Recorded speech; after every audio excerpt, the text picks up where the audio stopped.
Newsy's Kat Sandoval has more. You have a glass of wine in the afternoon and then carry it into the evening with friends. The pandemic changed the way we live and how we cope with stress. More Americans like Joy Hoover have turned to alcohol. Alcohol consumption increased, and for some, the jump from normal drinking to abnormal drinking to excessive drinking can take weeks, and for some people it can take days. A startling new study found alcohol-related deaths increased by 25% during the pandemic.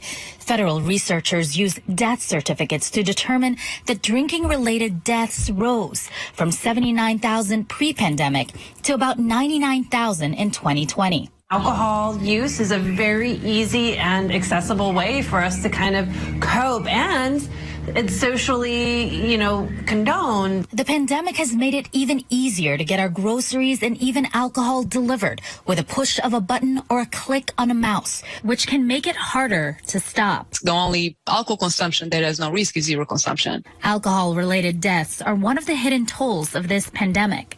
The study said among the reasons for the increase, beyond stress drinking and self-medicating depression, a relapse of recovering alcoholics, as people's access to treatment was also disrupted. Kat Sandoval, Newsy, Chicago. Now let's discuss this a little further with Mary Lyndon Salter, the executive director at Tennessee Association of Alcohol, Drug, and Other Addiction Services. Thank you so much for being here this weekend, Mary Lyndon. This is, of course, always an issue, but how much did the pandemic just exacerbate the problem? Well, on multiple fronts, quite a bit. I mean, obviously people were home and drinking a lot more, which your report already cited. But self-help groups like AA, NA, Celebrate Recovery found themselves unable to meet in person. There were very few online groups established. And although there was a huge rush to try to get some online virtual capacity set up, virtual groups, we soon found out, did not have the same level of support and interaction that many people needed during recovery, especially during the isolation that came with COVID. We also found that treatment providers who normally were able to have a certain capacity had to limit that capacity and had to isolate people with COVID differently than people without COVID. And their staff also had many issues to deal with, childcare issues, school was out. They had their own COVID sicknesses for their families, their parents, et cetera, to deal with. And so staff shortages compounded the lack of capacity. And we had longer and longer waiting lists and very little support in community settings. Mm-hmm.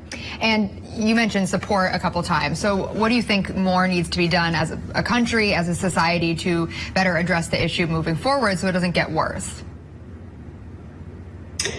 In terms of support,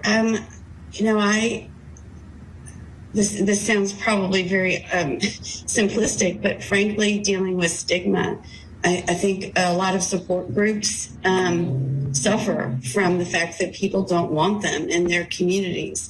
A lot of churches, community centers, and other things, welcome such groups, but being able to integrate that kind of support into communities more cohesively so that people have access to support groups.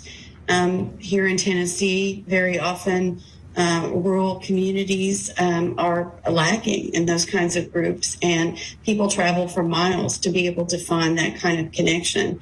And you'll even hear from people in recovery that they choose to go to a group maybe 30 miles away because people there don't know them, and the stigma of going to a recovery group is lessened for them. Yeah, that's a really interesting point. All right, Mary Lyndon Salter with the Tennessee Association of Alcohol, Drug, and Other Addiction Services. Thanks for joining us this weekend.